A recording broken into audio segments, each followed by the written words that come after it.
हम और आप साथ मिलकर आज खलीसा से जुड़ी जानकारी पर विवेकपूर्ण चर्चा करते हैं। तो मैं बता दूं आपको, इक्ता के अतिरिक्त कुछ क्षेत्र ऐसे भी थे जिनका प्रशासन केंद्र सरकार द्वारा चलाया जाता था। इन्हें खलीसा कहा जाता था। इसके अतिरिक्त गुलाम वंश के शासन काल में किसी अन्य प्रकार का विभाजन नहीं था। इसी के साथ है सेना, उसके बारे में बता दूं मैं आपको तो आपके लिए अच्छा रहेगा।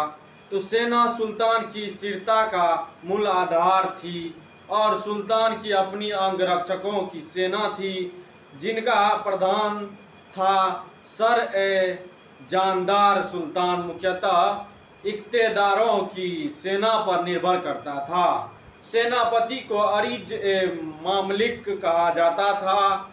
अधिकांश सैनिक और सैन्य अधिकारी गुलाम होते थे, जैसे मुइज गुलाम, सम्मी गुलाम। सेना को मजबूत बनाने में दीवान ए अरीज कहा जाता था। सेना में दो प्रकार के सैनिक होते थे। पहले तो वे जो जिहाद करते थे और दूसरे वे जो स्वयंसेवी सैनिक होते थे और अपने साथ अपने घोड़े और हथियार लाते थे।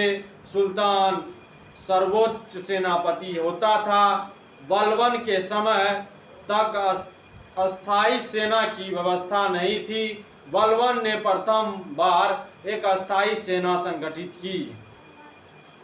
इसी के साथ है फिर वित्तीय प्रशासन, उसके बारे में बता दूं मैं आपको। तो दिल्ली सल्तनत की आमदनी के मुख्य स्रोत थे खराज, उर्ज, जाकात, जजिया, खम्मस। इनके अतिरिक्त कुछ अन्य कर भी थे, जैसे खानों की खुदाई और उत्तराधिकारी।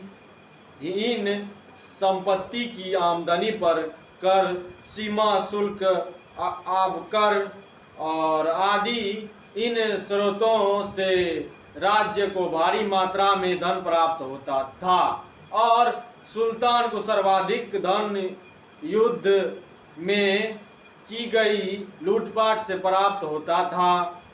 इसी के साथ न्याय प्रशासन, उसके बारे में बता दूं मैं आपको। तो वह यह है, सुल्तान सर्वोच्च न्यायिक अधिकारी था।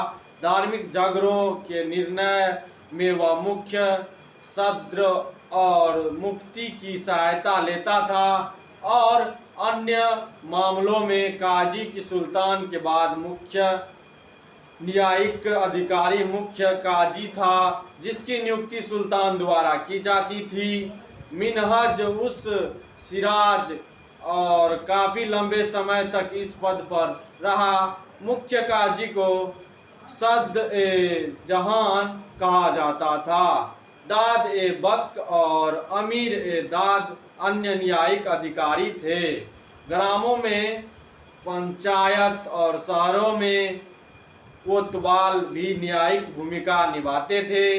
जिन केसों में केवल हिंदू ही होते थे और उसी के साथ है हिंदू ही होते थे और उन्हें पंचायतों द्वारा तय किया जाता था और मुसलमानों का निर्णय काजी किया करते थे।